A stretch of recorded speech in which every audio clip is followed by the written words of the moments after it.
Welcome to the channel and this video where we will be taking a look at the patch notes for the Origins update for No Man's Sky, which was released on the 23rd of September 2020 if you're watching this in the future. Before we get into the detail of the patch notes, I just want to give a few observations based on some comments that Sean made in an interview.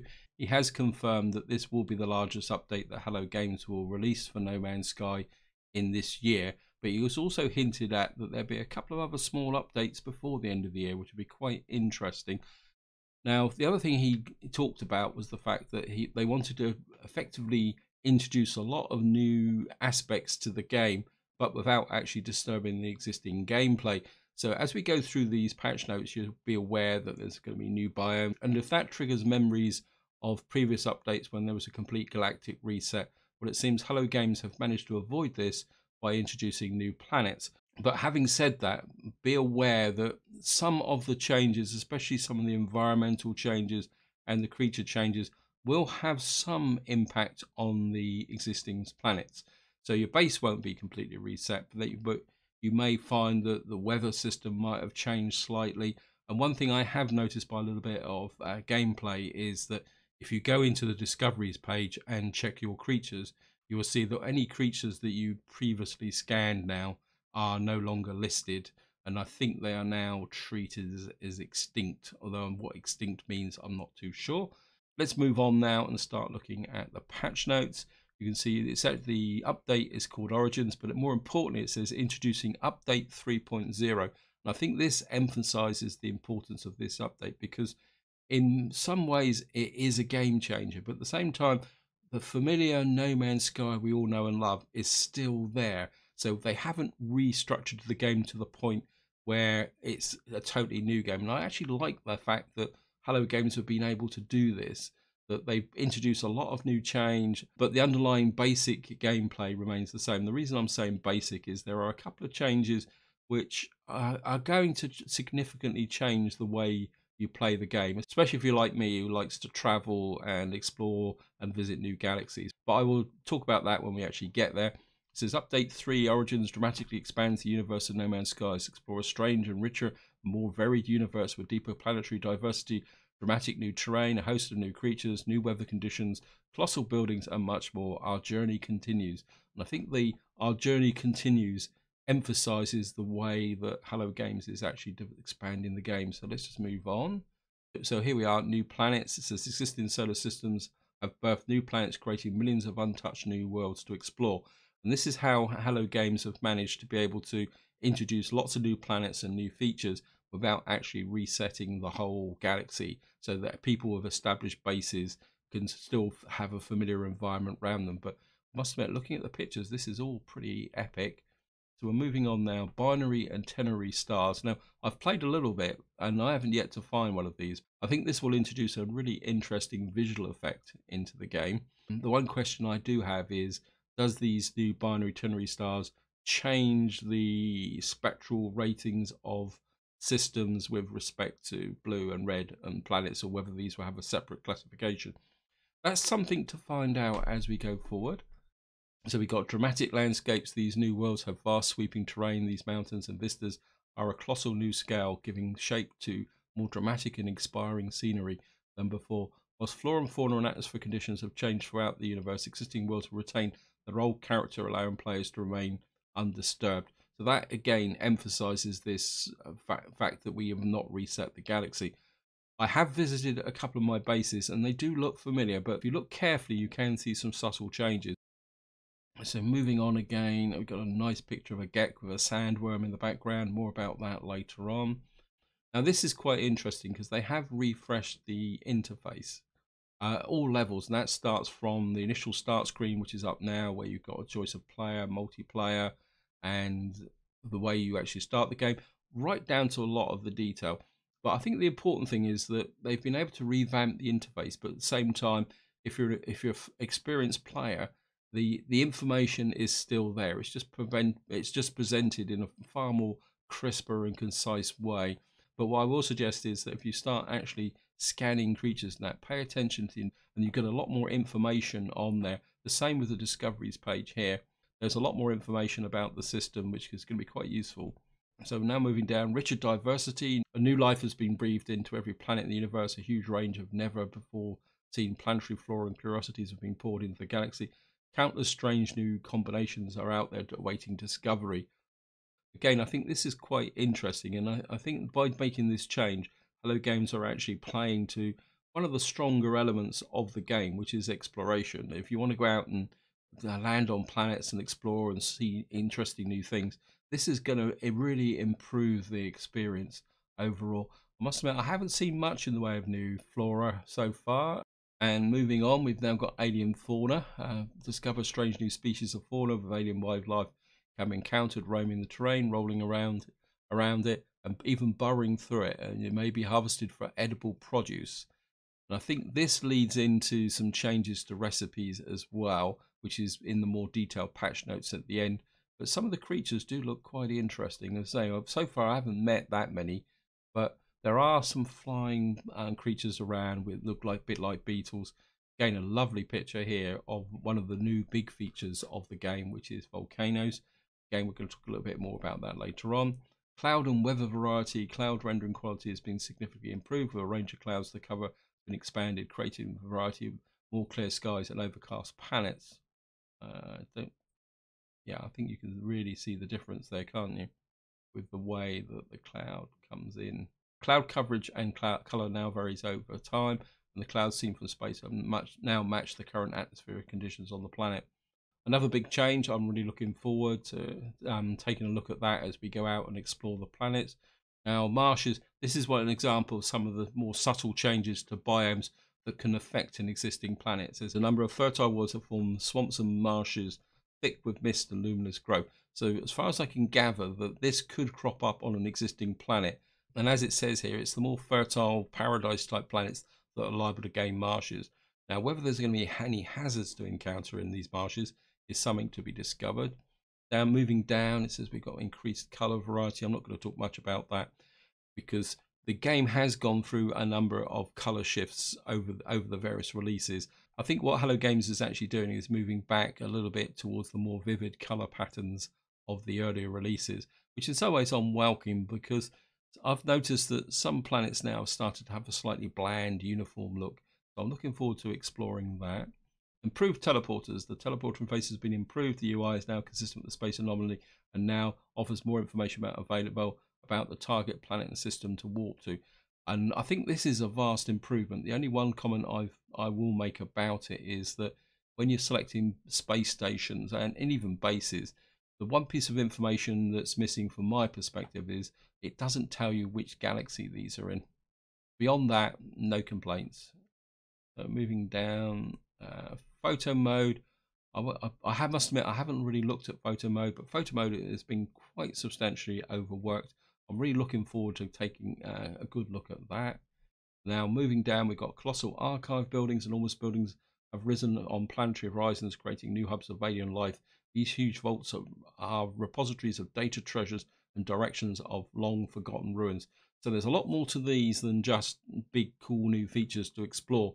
I think there's some strong game elements coming into that, and I think that ties into the historical stories down here. Visit the colossal archive buildings to uncover new cultural and literary histories hidden away from ancient civilizations. So I will go as far as saying that I think these two introductions are laying the foundations of one, bringing the life forms down onto the planets rather than having them all up on the space stations and trading stations. And I think there's also a tie-in here for maybe a future release where they're going to add more story content. So these are going to lead us into new stories and probably new adventures, possibly even new missions. So moving down, we've got infestations. A number of planets have become infested with anomalous life forms and vegetative growth. Take extreme caution when exploring these planets. Now, I have landed on an existing planet, which I had visited before, and there was an infestation on it. As for the taking caution, I'm not too sure what that is, but I won't go as far as saying it's not there. But I was walking around the planet. It looks a bit like the planet in this bottom left picture. And to be honest, I didn't encounter that much of a problem beyond the fact that I got caught in a firestorm. But we'll talk a bit about the firestorm later in a minute. So we're now down to new lighting conditions. A range of atmospheric illuminations has been broadened and generated the unique combination of lighting conditions on planets. I must admit, I am really impressed with the changes to the lighting. This does have a visual impact. The game does have a really fresh, crisp look about it, and even familiar sights look more sharper, more defined is probably the correct way of saying this.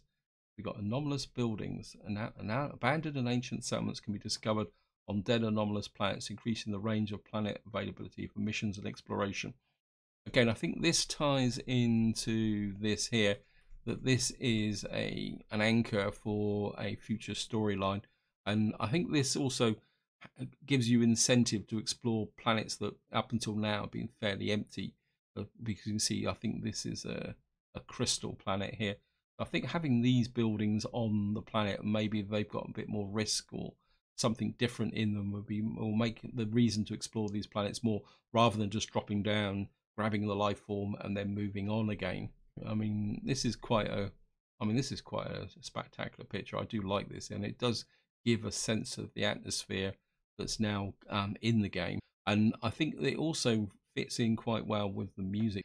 Now we're on to volcanoes and firestorms. Volcanoes, I haven't actually found one yet. It's a tectonic disruption has stimulated the molten core of some planets, giving rise to an active volcanic mountains. Now, I'm assuming that these will be a high-risk area to enter, and I think this, for anyone who plays permadeath mode like I do, this may actually pose quite a serious hazard. And I quite like the idea now that we're going to get biomes that will be hostile, that could possibly kill you, and that now leads into firestorms. And this is something I have experienced since the update has come out. And what I will suggest is that, especially if you're just starting out, don't walk into the flames, because what you will actually have is the impact of the storm. So you get high temperatures on that. If you walk into the flame, then you will get a supplementary impact on top of that.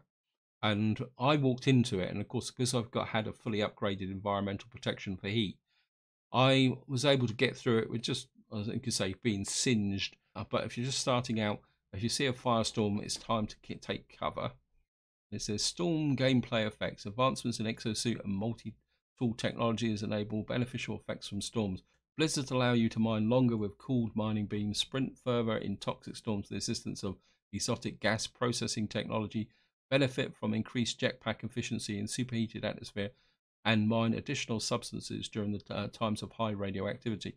Now, I'm assuming that to be able to take advantage of this, we're going to have to find the tech and add it to our exosuits and multi-tools, which I really like the idea of, the fact that we're getting new tech to explore. Moving down, it says new items and crafting. Crafting has been streamlined with a number of rarely used items trimmed to reduce the inventory clutters. Other frequently used items have had their inventory stacks increased. I think they've now added a feature that will that actually tells you now how much you can actually stack in each slot. New caches of resources may now be found underground, ready to dismantle into usable parts. I'm going to be quite interested in exploring that. But it seems very much like Hello Games have decided to review the number of items that can be crafted, because we were gaining a lot of items which seem to serve no purpose. And I can speak for myself, as I looked at them and thought, well, what's the point? I just won't bother. So it's glad to see that Hello Games are doing a little bit of tidying up on some of the rougher edges. Now, with this picture, if you look up on the left-hand side there, you'll see that there's a tornado. These are a new feature of the game, which should make life a little bit interesting. Now, how dangerous these will be something we'll have to find out. So it says enhanced train detail. Again, if you play on higher settings, you'll see, I don't know whether this will move. Noise, normal, height, and spectacular maps are now used, and the blending between geometry and normals and tile normals has been improved, contributing to more detailed terrain, especially at long distances.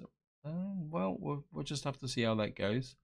It says here, as enhanced planet quality settings on PC, the ultra settings, the planet quality has now been upgraded, improving the appearance of the detail of grass. Now, I don't play on Ultra because of possible issues with recording, but I think something tells me that I may want to have a session on Ultra, see what the frame rate's like. Exploration guide. The mission log now features a local information register providing detailed information about the current system and the planet. The log also assists explorers to track down a full range of fauna, flora, and mineral discovered on each planet. I must admit, I I did find this very useful in the sense that when now there's a lot more information about the missions you're doing, and there's also pointers to locations. What I found is when I first loaded up after downloading the Origins update, when I went in, suddenly I had pointers to planets where I could go and take photos, which I find is very useful because any of you follow my series, you know that I collect lots of missions, and sometimes I lose track of what those missions are. A little bit of assistance in completing those missions would be quite useful.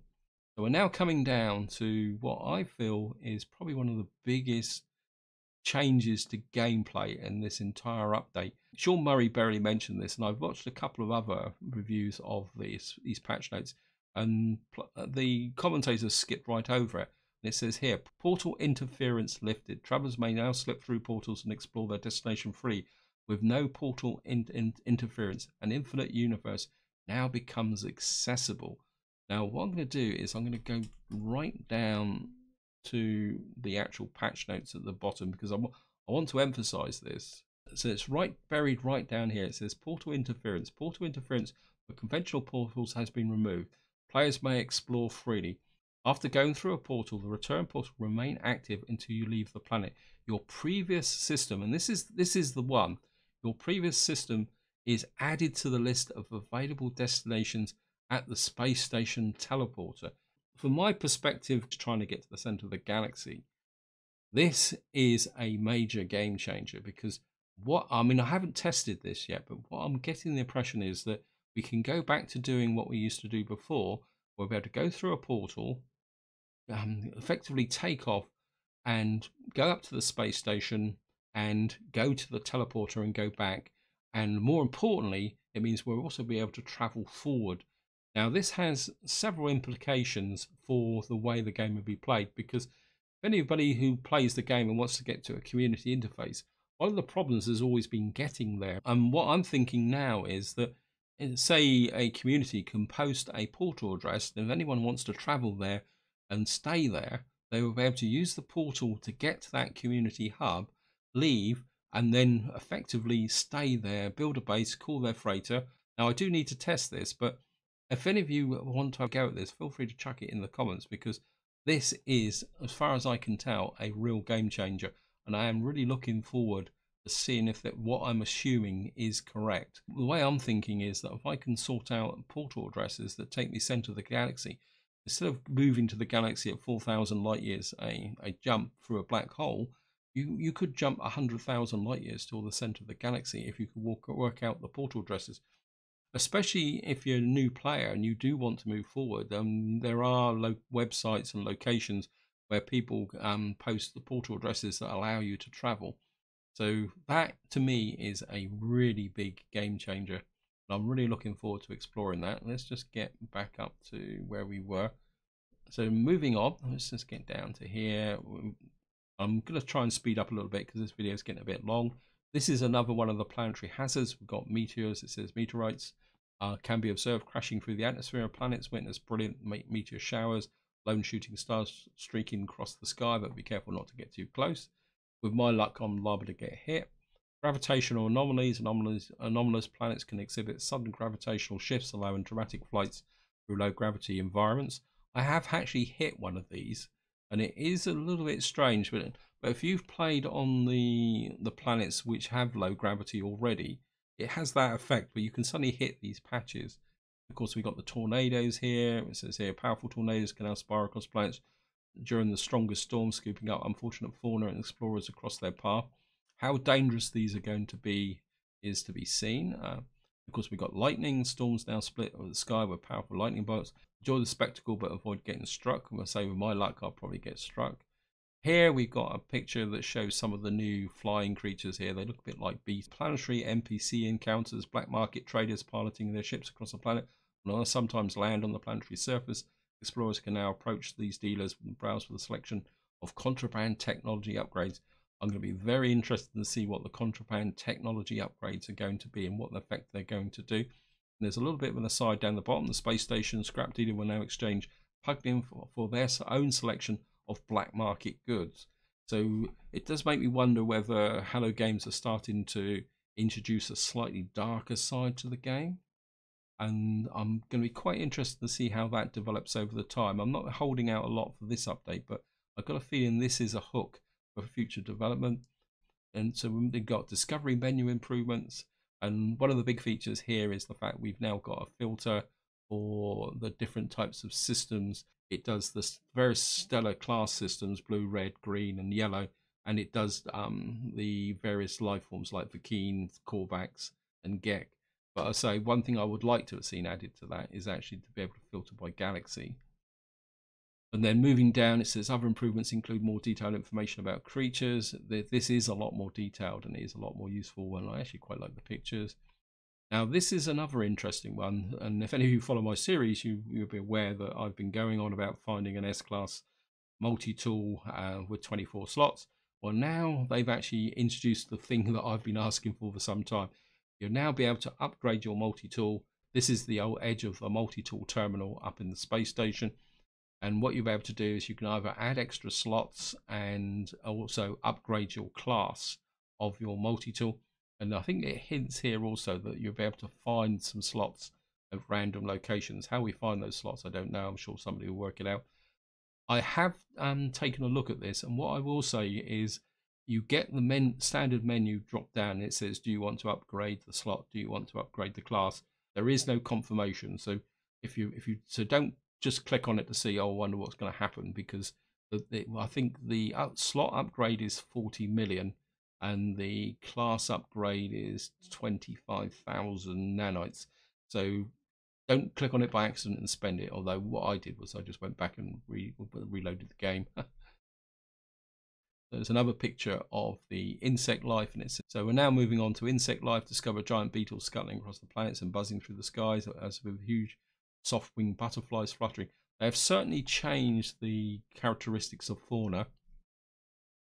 There's also wild robots. Rare uncharted planets are now home to synthetic creatures wandering across the terrain on metallic legs. As far as I know, these are passive, but there's no reason to say they can't turn hostile in the future. There's improved creature behaviors in addition to new burrowing, rolling and flying creatures. Flocking behavior for all fauna has been improved. Herd sizes have increased. Flying creatures can now be seen much closer to the ground. I've actually landed on a planet, and what I actually saw was one of the flying creatures actually landed or came down on the ground. Now we are at sandworms, a devastatingly huge worms now lurk beneath the planet's surface. Now, sandworms were part of the initial build-up trailers for No Man's Sky before it was released in 2016, and I know a lot of people were very disappointed when they did not appear in the game. But I think Sean Murray explains that quite well in the interview he's just given, in the sense that sandworms were a difficult concept for them to implement because, as you can see with the image there, the sandworm could come over and literally wipe you out. And I think what they've actually done now is adjusted it so you can get some warning of a sandworm coming, so it just doesn't appear and land on you and kill you. So you can be able to watch them, but at the same time avoid them. So we've now reached the end of what you could call the primary overview of what's in this Origins update. Below now is the more detailed patch notes. I'm not going to go through these because otherwise the video will be even longer than it already is. The one thing I will show you as we go down, where is it? You get a bit more information on photo mode here and some of the crafting. And you can see here with the multi-tool upgrade, it doesn't give you the prices. But it says here, the multi-tool expands slots to allow additional inventory slots. And there's the portal interference. And of course, we got a whole load of other fixes that are in. Right, I think we'll just move up to this picture here. And what I'll do is I'll just pull together some of my general opinions. I really like this update because it completely changes the game. But at the same time, it doesn't take away all those familiar features of mechanics that us long-term players of No Man's Sky have grown to love and, well, like playing. And I think what this update really does do is revitalize that interest in getting out and exploring planets, rather than just dropping down the planet, spending 10 or 15 minutes looking around saying, yeah, this is an interesting planet. It's going to give players a reason to get out and explore planets, find the new features, because obviously some of these features will hopefully will be quite rare. I'll be a little bit disappointed if every other system you find a sandworm or there's a binary star, a bit like the way they introduced rings. I'm hoping that these are going to be quite rare features. And I think also more importantly, you can see by some of the new features that have been introduced that I would expect that future updates, some of the minor updates, will be probably pulling in more content, starting to tie the storyline together. And I must admit, I am really looking forward to that. And I think that is about it. I'm really looking forward to playing this new update. If any of you follow the channel, I will definitely confirm that I'm starting a new survival series for the channel, because I really feel the need to explore this whole new galaxy from the perspective of a new player. And the way the format will work is that what I will do is I will probably do videos on the survival playthrough, but I will still keep going with the Permadeath series because I still want to get to the center of the galaxy, and I think it would be fun just to be able to explore planets from the perspective of Permadeath, especially with the risk of dying. So this is where I'm going to leave it. Hope you enjoyed the video, hope you found it interesting, and until next time, whatever you do, enjoy your gaming.